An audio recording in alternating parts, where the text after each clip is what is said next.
A Ukrainian fencer was disqualified from the World Championships for refusing to shake her Russian opponent's hand.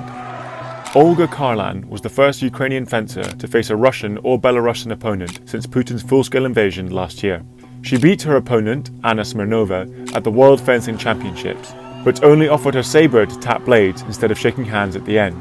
Smirnova, who was competing under a neutral flag, then appealed, staged a 45-minute protest, and was given a chair to sit on as she waited. Shaking hands is part of the rules of fencing. Kharlan was later disqualified, and her scheduled next opponent advanced into the following round. Друзі, всім привіт.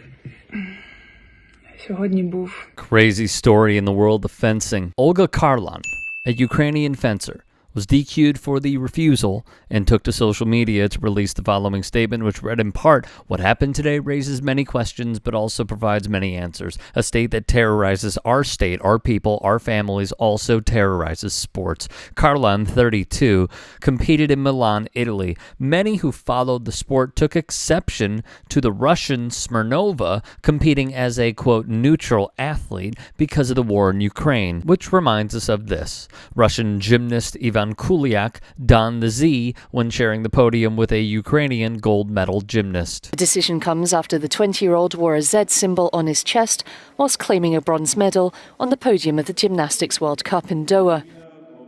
He was next to the Ukrainian gold medalist Kovtan Ilya when the event occurred. In tennis, a Russian player kicked out a spectator who held a Ukrainian flag.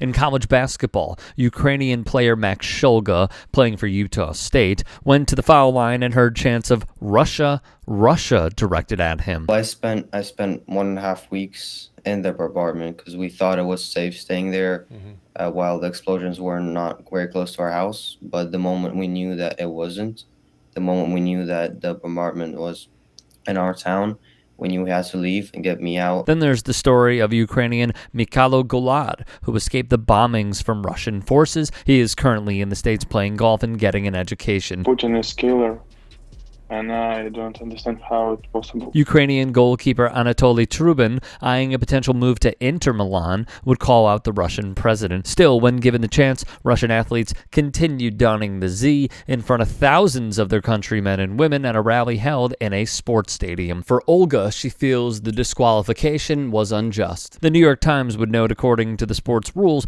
a fencing bout does not end until the two fencers have saluted each other and shaken hands, and the referee can penalize those who do not comply. Sergei Sumleny took exception, noting Smirnova could not possibly be neutral when her timeline looks like this. Neutrality, he claims, is a disservice. Kharlan, who has won 4 Olympic medals, including gold in 2008, beat Smirnova of Russia 15-7 at the World Championships, a key ranking event for Olympic qualifying. However, Smirnova refused to leave after the bout for more than 50 minutes, sitting on a chair in an apparent protest because Kharlan refused to shake hands. Previously, per the AP, Ukraine's own government barred their athletes from competing against Russians who take part in competition under the disguised title of neutral athlete. Only hours after the reversal, the Kharlan-Smirnova match took place. However, it is not just Kharlan. Ukrainian tennis player Elena Svitolina has drawn attention to the Ukrainian cause by refusing to shake hands with players from Russia and Belarus after matches where they competed as neutral athletes. This approach, used by several Ukrainian athletes across different sports, has generated controversy. In her video post, Kharlan said, "Today was a very difficult and very important day. What happened today raises a lot of questions.